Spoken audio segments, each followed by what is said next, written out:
Di sebuah rumah kecil yang mulai retak di bagian temboknya, terdengar suara tangisan seorang wanita di tengah malam. Tangannya gemetar sambil memegang dompet yang kosong. Sementara di ruang depan, seorang wanita tua duduk santai sambil berkata dingin. "Besok ibu butuh uang lagi, jangan alasannya." Tak ada yang tahu bahwa beberapa hari lagi, sesuatu yang tak pernah dibayangkan akan menimpa wanita tua itu, sesuatu yang membuat semua orang bergidik ngeri. Hujan turun deras malam itu. Angin berhembus kencang sampai membuat pintu rumah tua itu bergetar pelan. Di dalam rumah, lampu ruang tengah menyala redup, memperlihatkan suasana yang terasa tegang. Sari berdiri di dekat meja, tangannya gemetar sambil membuka dompetnya. Ia menghitung uang yang tersisa. Hanya ada beberapa lembar uang kecil. Jauh dari cukup. Dari arah kursi kayu di ruang depan, terdengar suara dingin yang membuat suasana semakin mencekam. "Ibu butuh uang lagi besok pagi." "Jangan alasannya," kata Bu Ratna tanpa menoleh. Sari menahan napas. Dadanya terasa sesak. Ia tahu, kondisi mereka sedang tidak baik. Uang belanja sudah hampir habis, tagihan listrik belum dibayar, dan suaminya, Andi, baru saja mengeluh soal gaji yang terlambat. "Tapi Bu, uangnya sudah dipakai untuk kebutuhan rumah," jawab Sari pelan, hampir tidak terdengar. Bu Ratna langsung menoleh tajam. Tatapannya dingin dan menusuk. "Kebutuhan rumah? Atau kamu yang pelit sama ibu?" Suaranya mulai meninggi. Sari menunduk. Ia tidak berani membalas. Ini bukan pertama kalinya ia diperlakukan seperti ini. Setiap kali ia mencoba menjelaskan, selalu berakhir dengan kemarahan. Di luar, suara petir menggelegar. Seolah ikut memperkuat suasana yang semakin tegang. "Ibu nggak mau tahu. Besok harus ada uang." "Ibu mau beli sesuatu," lanjut Bu Ratna dengan nada memaksa. Sari menggenggam dompetnya erat. Ia tahu, tidak ada lagi yang bisa ia berikan. Bahkan untuk makan besok saja, ia belum tahu harus bagaimana. Malam itu terasa panjang. Sari duduk di sudut kamar, menahan tangis. Ia mencoba berpikir, mencari jalan keluar. Namun semakin ia berpikir, semakin ia merasa buntu. Di sisi lain rumah, Bu Ratna justru terlihat santai. Ia sibuk dengan ponselnya, sesekali tersenyum sendiri, seolah tidak peduli dengan keadaan di sekitarnya. Tidak ada rasa bersalah. Tidak ada rasa kasihan. Yang ada hanya keinginan untuk terus meminta. Dan malam itu, menjadi awal dari sesuatu yang perlahan akan mengubah semuanya. Sari tidak tahu, keputusan apa yang akan ia ambil besok pagi. Namun satu hal yang pasti, tekanan yang ia rasakan sudah berada di titik yang hampir tidak bisa ia tahan lagi. Pagi hari datang tanpa membawa ketenangan. Hujan memang sudah berhenti, tapi suasana di rumah itu masih terasa berat.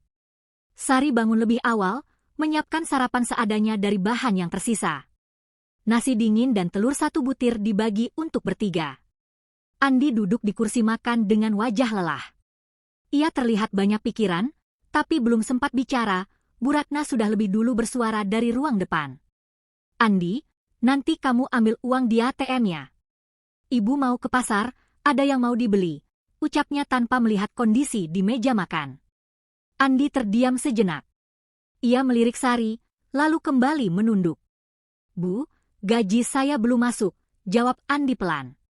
Suasana langsung berubah. Bu Ratna berdiri dari tempat duduknya, langkahnya terdengar keras menuju meja makan. "Belum masuk? Terus ibu harus nunggu sampai kapan? Kamu ini kerja atau enggak sih?" katanya dengan nada kesal. Sari mencoba menengahi. "Bu, mungkin bisa ditunda dulu. Kita lagi benar-benar enggak punya uang." Namun kalimat itu justru membuat Bu Ratna semakin emosi. "Kamu diam saja. Dari dulu alasan terus. Kamu itu menantu, harusnya bantu, bukan malah ngatur," bentaknya. Sari langsung terdiam. Tangannya mengepal di bawah meja. Ia berusaha menahan air mata yang mulai terasa panas di pelupuk mata.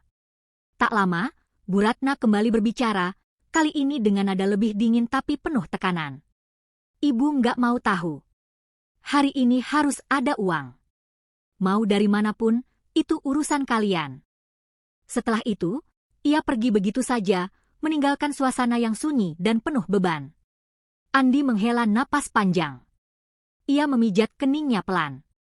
Aku juga bingung, Sar, ucapnya lirih. Sari menatap suaminya. Ia tahu Andi juga tertekan. Tapi keadaan ini seperti tidak memberi ruang untuk berpikir jernih. Siang harinya, Sari keluar rumah tanpa banyak bicara. Ia berjalan menyusuri jalan kecil di desa, menuju sebuah toko emas kecil di ujung gang. Tangannya gemetar saat membuka kotak kecil dari tasnya. Di dalamnya ada cincin pernikahannya. Ia memandang cincin itu lama. Kenangan saat pernikahan terlintas di pikirannya. Namun keadaan memaksanya untuk memilih. Beberapa menit kemudian, Sari keluar dari toko itu dengan langkah pelan. Di tangannya ada sejumlah uang. Tidak banyak, tapi cukup untuk memenuhi permintaan Bu Ratna hari ini. Saat sampai di rumah, Bu Ratna langsung menghampiri. Mana uangnya? Tanyanya cepat. Sari menyerahkan uang itu tanpa berkata apa-apa. Bu Ratna mengambilnya, lalu tersenyum tipis. Nah gitu dong. Dari tadi kalau nurutkan enak, katanya santai. Tidak ada ucapan terima kasih. Tidak ada rasa bersalah. Sari hanya berdiri diam. Ia menunduk, mencoba menahan perasaan yang semakin sesak. Hari itu, sesuatu dalam diri Sari mulai berubah. Bukan karena ia ingin melawan, tapi karena ia mulai kelelahan menghadapi semuanya. Dan tanpa disadari, permintaan yang terus berulang itu, perlahan sedang membawa mereka menuju titik yang lebih gelap. Hari-hari berikutnya tidak membawa perubahan. Justru keadaan semakin terasa menekan. Uang hasil penjualan cincin itu habis dalam waktu singkat. Bukan untuk kebutuhan rumah, tapi untuk memenuhi keinginan Bu Ratna yang terus bertambah. Pagi itu, Sari sedang mencuci pakaian di belakang rumah. Tangannya bergerak pelan, wajahnya terlihat lelah. Dari dalam rumah, terdengar suara Bu Ratna memanggil dengan nada tinggi. Sari, sini sebentar. Sari segera berdiri, mengusap tangannya, lalu masuk ke dalam. Ada apa, Bu? Tanyanya pelan. Bu Ratna duduk di kursi sambil memainkan ponselnya. Di layar terlihat foto seorang tetangga yang baru saja membeli perhiasan. Kamu lihat ini? Tetangga sebelah saja bisa beli gelang baru. Masa ibu nggak bisa? Katanya dengan nada sinis. Sari terdiam. Ia tahu arah pembicaraan ini. Ibu mau kamu belikan gelang juga. Yang bagus ya, jangan murahan, lanjutnya. Sari menelan ludah. Bu, kita lagi benar-benar nggak punya uang. Kalimat itu membuat Bu Ratna langsung menatap tajam. Alasan lagi. Dari kemarin juga begitu terus. Kamu itu sebenarnya nggak niat bantu ibu ya? Suaranya meninggi. Sari mencoba menjelaskan, bukan begitu Bu, tapi keadaan kita memang lagi sulit. Belum selesai bicara, Bu Ratna sudah memotong dengan nada keras. Sudah. Ibu nggak mau dengar. Pokoknya ibu mau itu. Kalau kamu nggak bisa, berarti kamu memang menantu yang nggak berguna. Kata-kata itu terasa seperti menusuk langsung ke hati Sari. Ia menunduk, tidak sanggup membalas. Dadanya terasa sesak. Siang harinya, Andi pulang lebih awal. Wajahnya terlihat lebih kusut dari biasanya. Aku baru saja dihubungi kantor, kontrakku dihentikan, ucapnya pelan. Sari terdiam. Dunia seakan berhenti sejenak. Ia menatap suaminya dengan mata berkaca-kaca. Jadi, sekarang kita benar-benar nggak punya penghasilan? Tanyanya lirih. Andi mengangguk lemah. Belum sempat mereka berbicara lebih jauh, Bu Ratna tiba-tiba muncul dari dalam kamar. Bagus. Jadi sekarang kamu di rumah saja? Berarti lebih gampang cari uang dong, katanya tanpa rasa empati. Andi menatap ibunya, mencoba menahan emosi. Bu, ini bukan hal yang mudah. Terserah. Ibu nggak mau tahu. Ibu sudah pesan gelang ke orang. Jangan sampai ibu malu, potong Bu Ratna dengan tegas. Suasana langsung tegang. Andi mengepalkan tangannya, tapi ia tidak berkata apa-apa lagi. Ia hanya menunduk, mencoba mengendalikan diri. Malam itu, Listrik di rumah hampir diputus karena tagihan belum dibayar. Lampu sempat berkedip beberapa kali sebelum akhirnya stabil kembali. Sari duduk di lantai, memeluk lututnya. Ia merasa seperti berada di ujung jalan tanpa arah. Sementara itu, dari kamar, masih terdengar suara Bu Ratna berbicara di telepon dengan temannya, membanggakan sesuatu yang sebenarnya bukan miliknya. Di tengah kondisi yang semakin sulit, tidak ada tanda-tanda bahwa semua ini akan berhenti. Justru sebaliknya. Tekanan itu terus bertambah, pelan tapi pasti, seolah sedang menunggu waktu yang tepat untuk meledak menjadi sesuatu yang lebih besar. Pagi itu terasa lebih sunyi dari biasanya. Tidak ada suara obrolan, tidak ada tawa. Hanya suara sendok yang beradu pelan dengan piring kosong. Sari duduk di dapur, menatap nasi yang tinggal sedikit. Ia membaginya dengan hati-hati, seolah itu adalah hal terakhir yang mereka punya. Andi belum banyak bicara sejak semalam. Ia duduk termenung di depan rumah, menatap jalan yang sepi. Pikirannya penuh, tapi tidak ada jalan keluar yang terlihat jelas. Di tengah suasana itu, Bu Ratna keluar dari kamar dengan langkah santai. Ia terlihat rapi, seolah tidak ada masalah apapun. "Sari, kamu jadi beli gelangnya hari ini kan?" tanyanya tanpa basa-basi. Sari mengangkat wajahnya pelan. Wajahnya pucat, matanya sembab. "Bu, kita benar-benar nggak punya uang sekarang. Untuk makan saja susah," jawabnya jujur. Jawaban itu membuat wajah Bu Ratna langsung berubah. "Kamu ini dari kemarin alasannya itu terus." Suaranya mulai meninggi. Sari mencoba tetap tenang. "Ini bukan alasan, Bu. Memang keadaan kita lagi sulit." Belum selesai bicara, Bu Ratna langsung berdiri dan membanting kursi. "Kalau begitu buat apa kamu di rumah ini? Nggak bisa bantu apa-apa," bentaknya keras. Andi yang mendengar dari depan rumah langsung masuk. Wajahnya tegang. "Bu, cukup. Jangan seperti ini terus," ucapnya mencoba menahan situasi. Namun Bu Ratna justru semakin emosi. "Kamu diam saja. Dari dulu kamu selalu bela istrimu. Ibu ini siapa? Nggak penting ya," katanya dengan nada menyakitkan. Andi menarik napas dalam, mencoba menahan diri. Tapi situasi sudah terlalu panas. "Ibu harus mengerti keadaan kita sekarang," ucap Andi pelan. "Keadaan? Itu alasan orang malas," potong Bu Ratna cepat. Sari tidak kuat lagi. Air matanya jatuh tanpa bisa ditahan. "Bu, saya sudah berusaha. Saya sudah jual cincin saya. Saya sudah tahan semua ini," suaranya bergetar. Kalimat itu membuat suasana hening sejenak. Namun bukan empati yang muncul. Bu Ratna justru tersenyum sinis. "Cuma cincin saja dibanggakan. Itu memang tugas kamu sebagai menantu," jawabnya dingin. Seolah tidak ada lagi yang bisa dipertahankan, sesuatu dalam diri Sari benar-benar mulai retak. Sore harinya, Sari duduk sendiri di belakang rumah. Ia menatap langit yang mulai gelap. Pikirannya kosong, tapi hatinya penuh luka. Dari dalam rumah, suara Bu Ratna masih terdengar, mengeluh dan membandingkan hidupnya dengan orang lain. Malam datang dengan cepat. Angin terasa lebih dingin dari biasanya. Tiba-tiba, dari dalam rumah terdengar suara benda jatuh cukup keras. Andi langsung berlari masuk. Sari menyusul dari belakang. Mereka menemukan Bu Ratna berdiri di dekat lemari, wajahnya terlihat pucat. Tangannya memegang dada, napasnya terdengar berat. "Aduh, dada ibu, sesak," ucapnya pelan. Andi panik. "Bu, kenapa?" Namun Bu Ratna tidak menjawab. Ia hanya duduk perlahan, wajahnya mulai terlihat berbeda. Ada rasa takut yang belum pernah terlihat sebelumnya. Sari berdiri diam. Hatinya campur aduk. Antara khawatir dan sesuatu yang tidak bisa ia jelaskan. Malam itu menjadi awal dari perubahan yang tidak pernah mereka bayangkan. Dan tanpa disadari, semua yang selama ini terjadi perlahan mulai berbalik arah. Sejak malam itu, suasana rumah berubah. Tidak lagi terdengar suara keras Bu Ratna seperti biasanya. Pagi datang dengan keheningan yang aneh, seolah rumah itu sedang menahan sesuatu yang belum terucap. Bu Ratna terbaring di tempat tidur.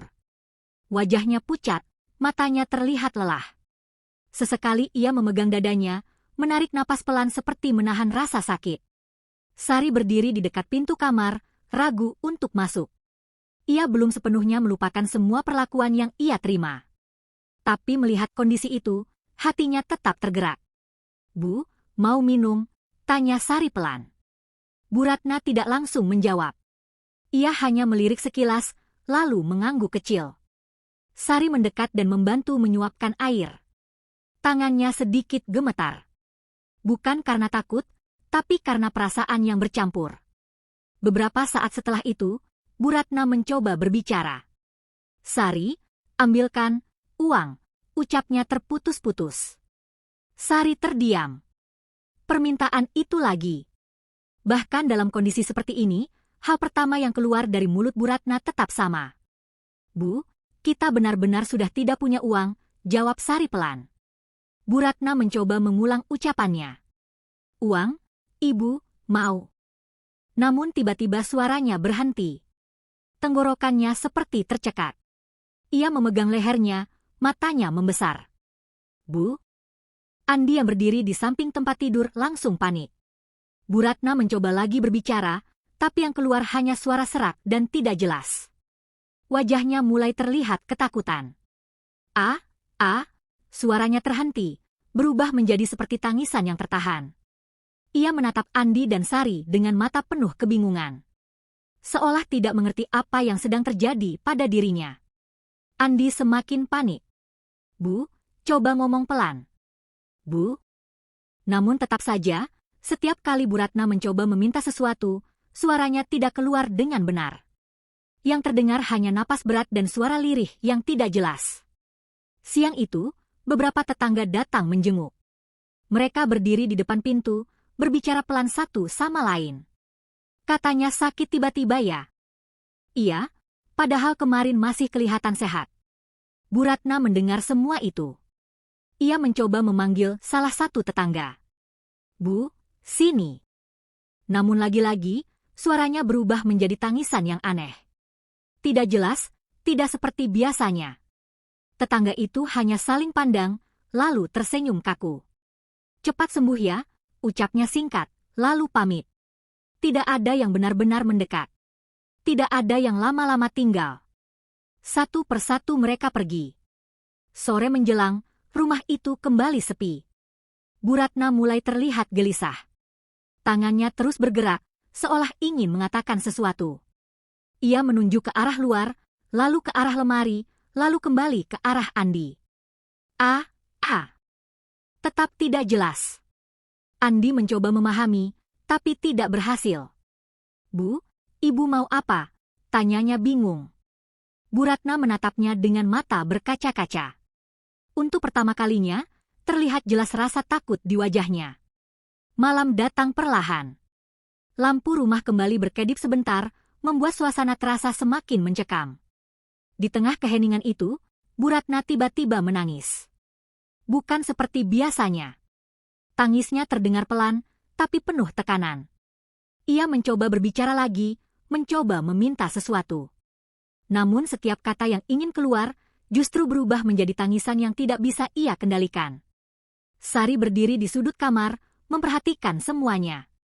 Dadanya terasa berat. Apa yang sedang terjadi ini bukan sesuatu yang biasa. Dan tanpa disadari, permintaan yang selama ini terus keluar dari mulut Bu Ratna kini berubah menjadi sesuatu yang justru ia sendiri tidak mampu ucapkan. Hari-hari setelah itu terasa semakin berat. Bu Ratna tidak lagi bisa berbicara dengan jelas. Setiap kali ia mencoba mengatakan sesuatu, yang keluar hanya suara lirih seperti orang menangis. Kadang terdengar seperti ingin memanggil, kadang seperti sedang memohon, tapi tidak ada satu pun yang benar-benar bisa dipahami. Pagi itu, Sari sedang duduk di dapur, menyiapkan air hangat. Ia terlihat lebih tenang dibanding hari-hari sebelumnya, tapi matanya masih menyimpan lelah yang dalam. Dari kamar, terdengar suara ranjang berderit pelan. Bu Ratna bangun dengan susah payah. Ia mencoba berdiri, tapi tubuhnya tidak sekuat dulu. Tangannya meraba-raba dinding, lalu berjalan perlahan menuju ruang depan. Di sana, ia melihat dompet kosong di atas meja. Tangannya langsung meraihnya. Ia membukanya dengan cepat, seolah berharap ada sesuatu di dalamnya. Kosong. Wajahnya berubah. Napasnya mulai tidak teratur. Ia mencoba berbicara, tapi lagi-lagi suaranya terhenti. Ia menoleh ke arah dapur, melihat Sari. Dengan langkah pelan, ia mendekat. Tangannya terulur, menunjuk ke dompet, lalu ke arah luar rumah. Sari memahami maksud itu. "Bu, kita memang tidak punya uang lagi," ucapnya pelan. Bu Ratna menggeleng cepat. Ia mencoba memaksa bicara. "Ah. Namun yang keluar hanya suara tangisan yang semakin keras. Ia mulai panik. Tangannya gemetar, napasnya tersengal. Ia mencoba menunjuk ke arah rumah tetangga. Andi yang melihat itu langsung berkata, "Ibu mau pinjam ke tetangga?" Bu Ratna mengangguk cepat, seperti menemukan harapan. Beberapa saat kemudian, Andi membantu ibunya berjalan ke rumah tetangga. Sari mengikuti dari belakang. Mereka berhenti di depan rumah seorang tetangga yang dulu sering didatangi Bu Ratna. Dulu, Bu Ratna sering bercerita dan bahkan memamerkan apa yang ia punya di sana. Andi mengetuk pintu. Tak lama, pintu terbuka sedikit. "Iya, ada apa?" tanya tetangga itu singkat. Andi mencoba menjelaskan. "Maaf, Bu, ibu saya mau pinjam uang sedikit." Belum selesai bicara, wajah tetangga itu langsung berubah. "Wah, lagi nggak pegang uang juga," jawabnya cepat. Padahal, di dalam rumah terlihat jelas ada aktivitas seperti biasa. Bu Ratna mencoba maju. Ia ingin berbicara sendiri. "Ah. Namun lagi-lagi, suaranya tidak jelas. Yang terdengar hanya seperti tangisan. Tetangga itu hanya mengerutkan kening, lalu berkata, "Saya lagi sibuk ya," dan langsung menutup pintu. Suasana mendadak sunyi. Bu Ratna berdiri diam. Matanya menatap pintu yang sudah tertutup rapat. Wajahnya perlahan berubah, seperti baru menyadari sesuatu. Ia mencoba berjalan ke rumah lain. Namun hasilnya sama. Ada yang tidak membuka pintu. Ada yang menjawab singkat lalu menolak. Ada yang bahkan pura-pura tidak mendengar. Langkah Bu Ratna semakin pelan. Tubuhnya terlihat lemah, tapi yang lebih terlihat adalah perubahan di wajahnya. Tidak ada lagi kesombongan. Tidak ada lagi tatapan merendahkan. Yang ada hanya kebingungan dan ketakutan. Saat kembali ke rumah, ia duduk di kursi ruang depan. Tangannya terkulai lemas. Dompet kosong masih ada di genggamannya. Ia menatap ke depan tanpa suara. Perlahan, air matanya jatuh. Bukan tangisan marah seperti dulu. Bukan juga tangisan memaksa. Tapi tangisan yang berbeda. Seperti seseorang yang mulai merasakan apa yang selama ini tidak pernah ia pikirkan. Sari berdiri tidak jauh dari sana. Ia melihat semua itu dengan diam. Sementara Andi hanya bisa menghela napas panjang. Rumah itu kini benar-benar berubah. Dulu, selalu penuh tuntutan. Sekarang, justru dipenuhi keheningan yang berat. Dan tanpa ada yang perlu mengatakan dengan jelas. Semua yang terjadi terasa seperti sedang memperlihatkan sesuatu yang tidak bisa dihindari. Malam itu terasa lebih sunyi dari biasanya. Tidak ada suara televisi, tidak ada percakapan. Hanya suara napas pelan yang terdengar dari kamar Bu Ratna. Ia terbaring lemah, menatap langit-langit dengan mata yang kosong. Di sampingnya, dompet yang sejak tadi ia genggam kini terjatuh ke lantai. Isinya tetap sama, kosong. Perlahan, air mata kembali mengalir di pipinya. Bu Ratna mencoba menggerakkan tangannya, seolah ingin memanggil seseorang. Bibirnya bergetar. "Sa." Namun yang keluar tetap hanya suara lirih yang tidak jelas. Di luar kamar, Sari duduk bersandar di dinding. Ia memejamkan mata, mencoba menenangkan diri. Luka yang selama ini ia rasakan belum hilang, tapi hatinya tidak sekeras dulu. Beberapa saat kemudian, Sari bangkit dan masuk ke dalam kamar. Ia mendekat perlahan, lalu duduk di samping tempat tidur. "Bu," ucapnya pelan. Bu Ratna menoleh. Matanya langsung berkaca-kaca saat melihat Sari. Tangannya terangkat pelan, seperti ingin meraih. Sari menggenggam tangan itu. Hangat, tapi lemah. Untuk pertama kalinya, tidak ada kata-kata kasar, tidak ada tuntutan. Yang ada hanya tatapan penuh penyesalan. Bu Ratna mencoba berbicara lagi. Bibirnya bergerak, matanya menatap Sari dengan penuh harap. Namun suaranya tetap tidak keluar. Air matanya semakin deras. Sari mengusap perlahan air mata itu. "Sudah Bu, saya di sini," ucapnya lembut. Andi yang berdiri di pintu hanya bisa menunduk. Ia melihat perubahan yang begitu jelas. Sosok yang dulu keras dan penuh tuntutan, kini hanya tersisa seseorang yang lemah dan dipenuhi penyesalan. Hari-hari berikutnya, Sari merawat Bu Ratna dengan sabar. Tanpa mengungkit masa lalu. Tanpa membalas perlakuan yang pernah ia terima. Namun keadaan Bu Ratna tidak banyak berubah. Ia tetap tidak bisa berbicara dengan jelas. Ia tetap tidak bisa meminta apa yang ia inginkan. Dan yang paling terasa, ia harus menjalani hari-harinya tanpa ada lagi orang yang memenuhi permintaannya. Perlahan, Bu Ratna mulai memahami. Apa yang dulu ia lakukan, kini ia rasakan sendiri. Dulu ia mudah meminta tanpa peduli keadaan orang lain. Sekarang, ia ingin meminta, tapi bahkan suaranya sendiri tidak bisa ia keluarkan. Dulu ia tidak pernah bersyukur. Sekarang, ia hanya bisa menatap dan menyesal. Suatu sore, saat matahari mulai tenggelam, Bu Ratna memejamkan matanya lebih lama dari biasanya. Tangannya masih digenggam oleh Sari. Suasana terasa hening. Tidak ada teriakan. Tidak ada tuntutan. Hanya ketenangan yang datang setelah semua yang terjadi. Sari menunduk, air matanya jatuh perlahan. Bukan karena benci, tapi karena memahami bahwa semua ini adalah pelajaran yang tidak ringan. Setiap perbuatan pasti ada balasannya.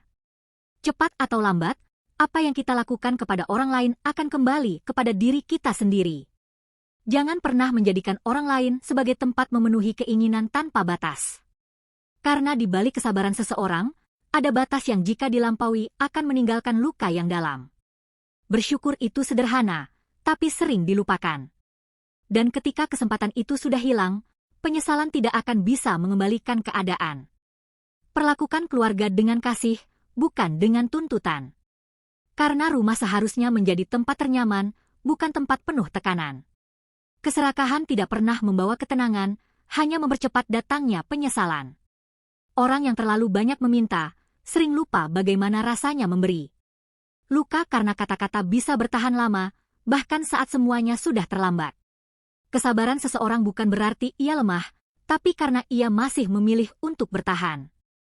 Terima kasih sudah mendengarkan cerita ini sampai akhir. Jika kamu merasa cerita ini menyentuh dan penuh pelajaran, jangan lupa untuk tinggalkan komentar, like, dan subscribe agar channel ini terus berkembang. Tulis juga di komentar cerita seperti apa yang ingin kamu dengar selanjutnya. Siapa tahu, kisah berikutnya adalah ide dari kamu.